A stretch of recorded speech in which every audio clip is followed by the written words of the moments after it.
Alright, what's going on, guys? This is Rob, and we are back with Invincible. Yes, we are. Now, this is one of those stories where there's not really a cohesive plot thread that runs through the whole thing. Instead, it's just a series of things that are kind of going on, and Kirkman does that occasionally, right? Like, there's usually a singular plot thread in every single story, and that's usually what we focus on, but occasionally you get one of these where it's just a bunch of things happening at the same time. One of the things that we're going to deal with here, what we're going to focus on here, is basically what happened to Omni-Man after the events of Earth and everything that went on with the other planet when he was captured by the Viltrumites. We know that he's awaiting execution, and that's one of the things that we learned is that whenever Viltrumites basically deviate from their role, or they kind of abandon, quote unquote, the charter of the Viltrumite race, that they're basically executed, right? Which is kind of a weird thing given the little bit of information that we'll get here in a little bit, but essentially he's just waiting on that. Now, of course, we also had Alan the alien, who, of course, as you guys know, has telepathy, who also got himself captured so he could come across Omni-Man because word had reached his ears by way of his conversations with Mark and then a few other people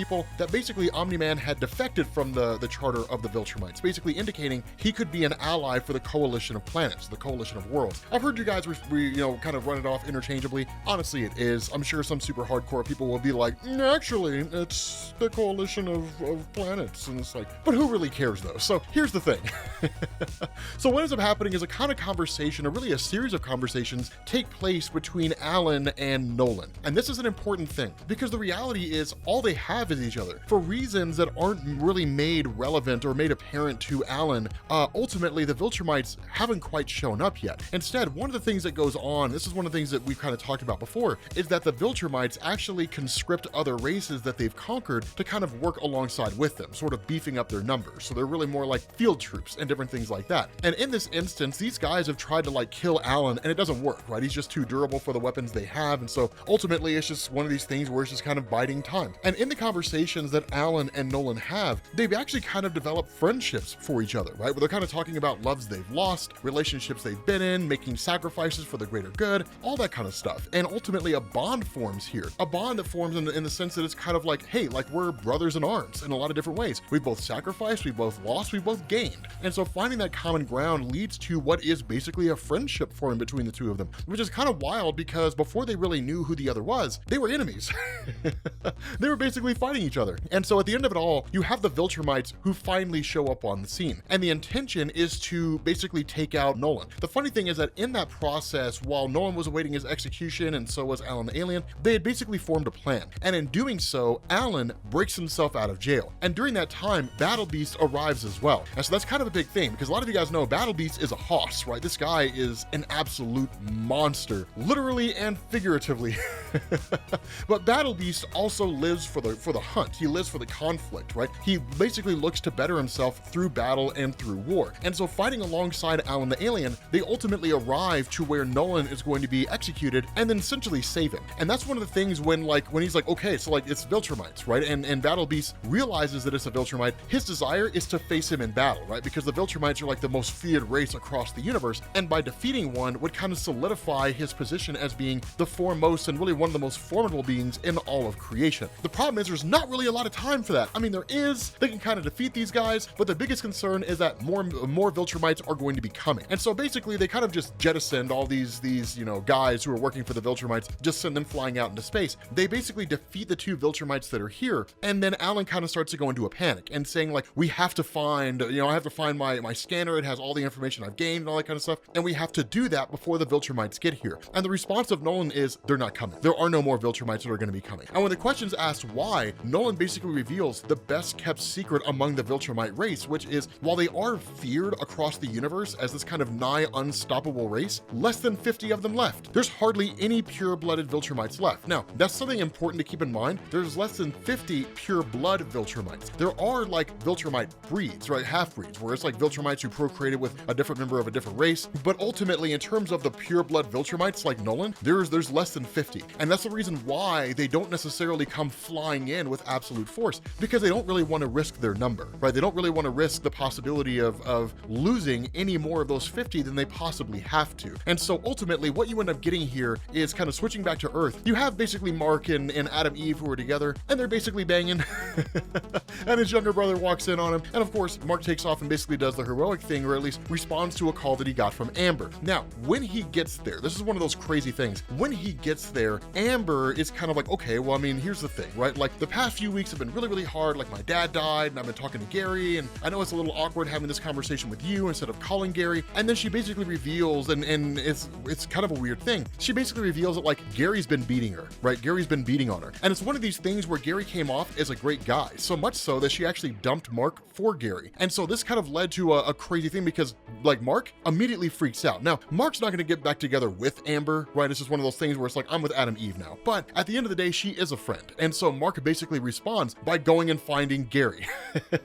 And he kind of helps Gary come to an understanding of his place in the bigger picture by kind of saying, hey, look, man, I know you like putting your hands on girls, so let me put my hands on you and we'll see how much you enjoy that, right? And that's one of those crazy things because he basically tells her, if you ever hit her again, I'm going to come back, I'm going to find you, and I'm going to kill you. It's kind of a weird thing because as soon as Mark gets back to Amber and starts talking to her, one of the things that she'd done initially was make excuses for Gary. Well, it was just a one-time thing. He was just really upset. And that's a lot of the things that you see when it comes to people who have been through abusive situations like that, is they oftentimes internalize why they were abused in the first place. Well, it was my fault. If I hadn't done that, he wouldn't have hit me. If I hadn't done that, she wouldn't have attacked me, because guys get abused by women too, even though we don't like to talk about that. So it's one of these things when Mark gets back there and Mark says, okay, are you sure you want to stay with this guy? Her response is, well, I mean, we've kind of been through a lot, and there was a lot of craziness that was happening, but like, don't worry about me, Mark. Everything is going to be fine, right? Famous last words, but everything is going to be fine. You know, everything's going to be cool. And Mark ultimately leaves her, and it's kind of like, okay, like, this is what you want. This is what I will give you. And so what he ends up doing is, of course, traveling back to Adam Eve and saying, hey, look, here's what was going on with Amber, that Gary was beating her. So I beat the hell out of Gary and told him I'd kill him if he ever did it again. And then it's kind of interesting because he thought she was going to take it the wrong way. Ultimately, she doesn't, right? And she's just kind of like, I mean, you know, like, I totally understand where you're coming from. I mean, the guy was beating up a friend of mine. Why would I be upset about you going and tracking down the guy and beating the crap out of him? Following that, Mark realizes that he's basically being spied on. Now, as the reader, we know who it is who's spying on him. It's not Cecil, but we know who it actually is that's doing this. But Mark believes that it is Cecil. And so he ultimately ends up, you know, traveling to Cecil, tracking him down, interrogating him a little bit. Cecil's kind of like, look, man, we're not the ones spying on you, but I do need your help with something. You know, now, of course, Mark is kind of like, I mean, look, man, like, I'm not looking to help you, dude. Like, I don't trust you at all. And that kind of makes sense, right? I mean, that's the thing that we talked about in the last video, that Cecil kind of came off as this guy who was like, hey, man, I'm looking out for you. Your dad did some bad stuff, but your family's going to be taken care of. You know, not necessarily like a father figure, but like an uncle, you know, who was a little bit sus. Like, that was kind of the thing about Cecil, you know, like, you knew there was something a little off about him, but you didn't really think it was anything severe. And then in the conflict that he had with Mark, it was, oh no, man, like, we've definitely got you under lock and key. Like, we're monitoring you. We're keeping an eye on your family. We don't really trust you. I'm just kind of putting off this air so you'll continue to work with us. By all standards of measurement, he destroyed any measure of trust that existed between himself and Mark. But as far as Cecil went, it was, that's the price I'm willing to pay to basically keep the world safe from people like your father, potentially people like you, or anybody else out there who could be a credible threat. And so what you end up doing is basically switching over to Gary Hampton. Now, Gary Hampton is a bit of a weird situation. Of course, we switch over to him because that's the person that Cecil basically needs help with.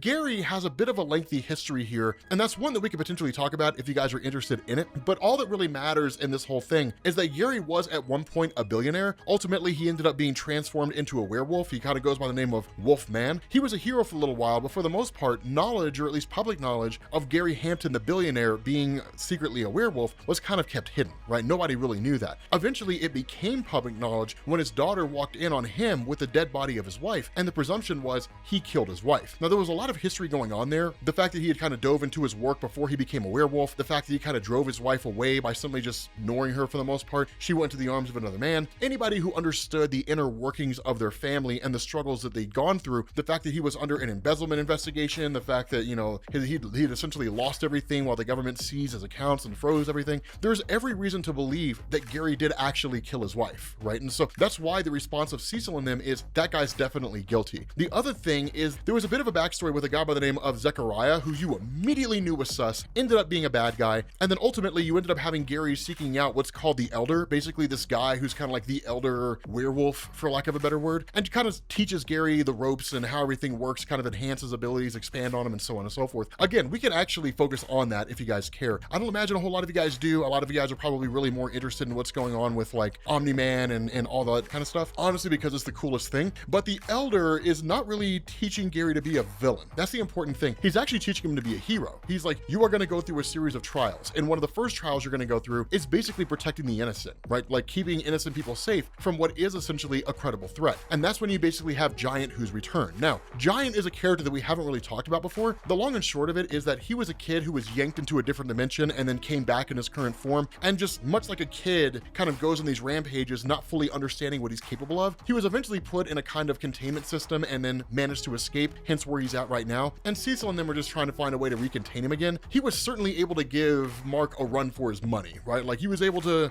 beat the crap out of Mark, basically.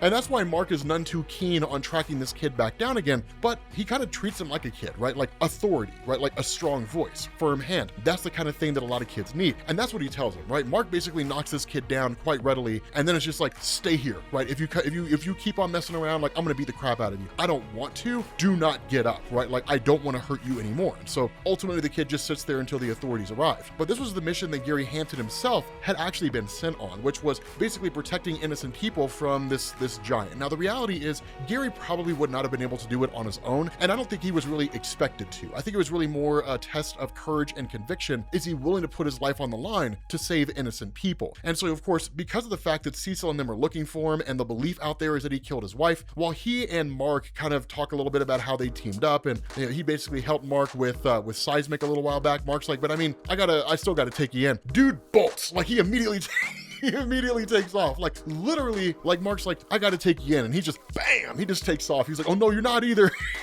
He literally tries to run. But the funny thing is that Mark's operating on the information given to him by Cecil, and then once Gary's able to make his case, Mark realizes there's something else going on here, right? Gary's like, look man, I didn't kill my wife. I simply walked in on her, I found her dead, and then my daughter saw me with the body, and then that's what everybody's operating on, right? Basically circumstantial evidence. Now, the argument that Cecil initially made was, look, we just want to bring him in so we can interrogate him, question him, stuff like that. But we know that whatever Cecil says, believe the opposite, right? So there's no intention of like bringing him in, questioning him, getting to the bottom of the case, and then freeing him if it's actually untrue. Cecil's not looking to work as this guy's defense lawyer. He's in the business of like contain and control. And that's exactly what would happen here. That maybe he would get to talk to his lawyer if Cecil feels like letting him, or most likely Cecil would use him for his own ends, right? To create his own kind of Suicide Squad thing, which is basically what the Guardians of the Globe are without the bombs in their heads, right? That's essentially what they've kind of been turned into. And so he really kind of pleads the case and tells him everything that's going on. And he was like right now, like this guy that I was working with, like he's a mentor, right? He's training me, guiding me, teaching me how to use my powers. And he says, I thought I had that at a previous point in time, and it turned out I was wrong. I thought I had a mentor, but he was hiding things, right? Like that guy killed my wife. Like he's the one who did it, right? That guy Zechariah, like he's the one who killed my wife, and I walked in on him doing it. And then in turn, it was my daughter who walked in with me at the body, believing that I was the one that did it. Like it's literally just like a framing thing. I mean, he didn't intentionally frame me, but that's how it all just kind of turned out, that I'm not actually the bad guy here. But ultimately, because of the emotion that he puts forward, because of how he looks, right? Just the overall tone that he gives, this is way beyond some kind of sociopath who's manipulating Mark into believing that he's telling the truth. Instead, it's basically one of these things where it's like, this guy's actually telling the truth, and Zechariah's out there, and he wants to get revenge on this guy. Like he wants to kill the guy who killed his wife. And then after that, you know, who knows? Maybe go back to being a hero. But it's a very understandable motivation. It's a very graspable motivation. And so ultimately Mark's like, I believe you, right? Like I'm just gonna take you into Cecil, we'll get everything cleared up, and then Cecil's guaranteed to let you go, right? It kind of astounds me, even at this point, Mark is this naive, right? It would just kind of be like, I don't know what happened, Cecil. He got away, man.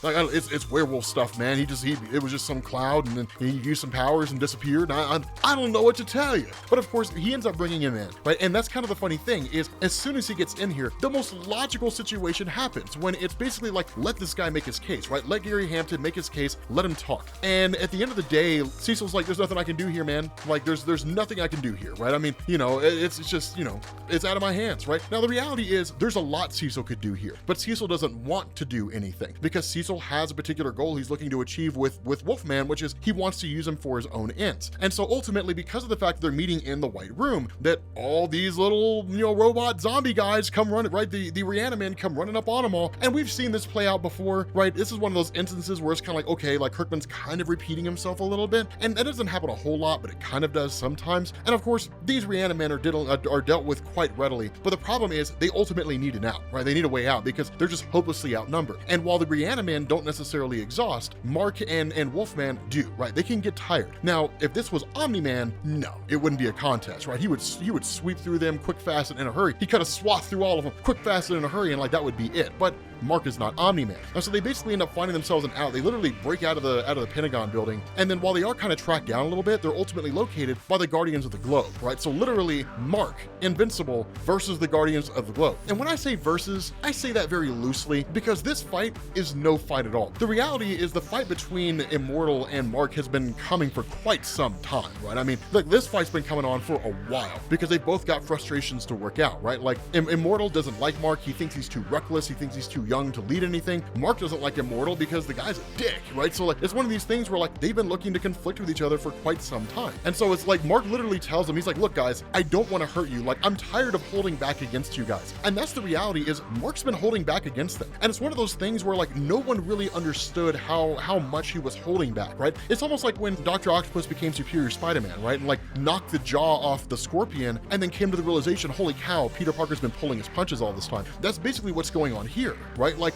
Mark's never really gone balls to the wall, full bore on these guys. And he does, right? He snatches up the Immortal with an instant and just like pummels everybody else using the body of the Immortal and then throws the Immortal out into the air, right? That's it. This fight lasts seconds, right? I mean, it's not a lengthy battle. And then immediately grabs Wolfman and just says like, we're out of here, right? And they basically just take off. Now he drops him back off where the mentor has him, or at least takes him to his family for a little bit. And, you know, kind of talks to the family butler for a minute. Not a whole lot going on here. It's just one of these things where it's kind of this recognition by a third party that they know Gary didn't do it. And so it's kind of verifying that Gary's actually telling the truth, both for Mark and for us as the reader, as well as giving a little bit of follow-up to some of the previous plot threads that we've seen over the course of the Invincible story. But ultimately, it's kind of like I'm going to find Zechariah, right? Like, that's my thing. Like, I'm going to take this guy out. I'm going to destroy this guy. The other part of this, and this is something that is a little frustrating here, is that the daughter of Gary is showing a lot of anger and a lot of rage. And ultimately, like, she's being given a lot of space, but at the same time, what she needs is somebody to give her a more guiding hand, right? She needs her father. But the biggest fear is because of all this anger and because of all this rage, that she could go on becoming something terrible. The other part of that is because she was accosted and because she was bitten by what was initially a vampire, as opposed to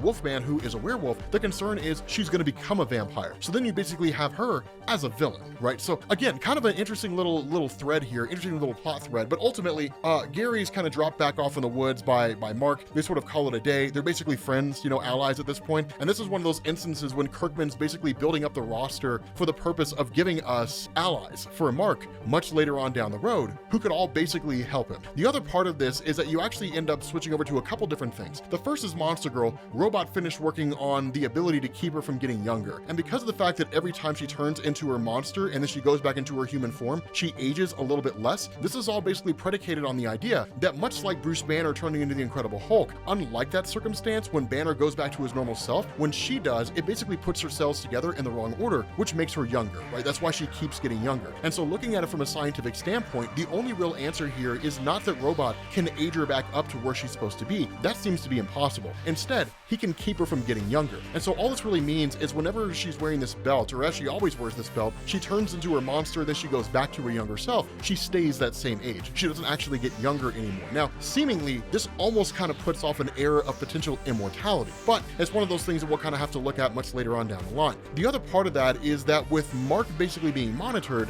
the person who's watching him is Angstrom Levy, which again, we've known for quite some time. What we didn't know he was doing was basically operating behind the scenes. That what he's actually done is gone to alternate realities and grabbed different alternate reality versions of Mark. That basically there's some where he became essentially a Viltrumite that conquered the earth. He followed in his father's footsteps, but like all these different iterations of his character. And in effect, Mark is going to have to fight an army of alternate reality versions of himself. But with that being said, guys, we're gonna bring this to an end. Thank you guys for watching. I will catch you all later.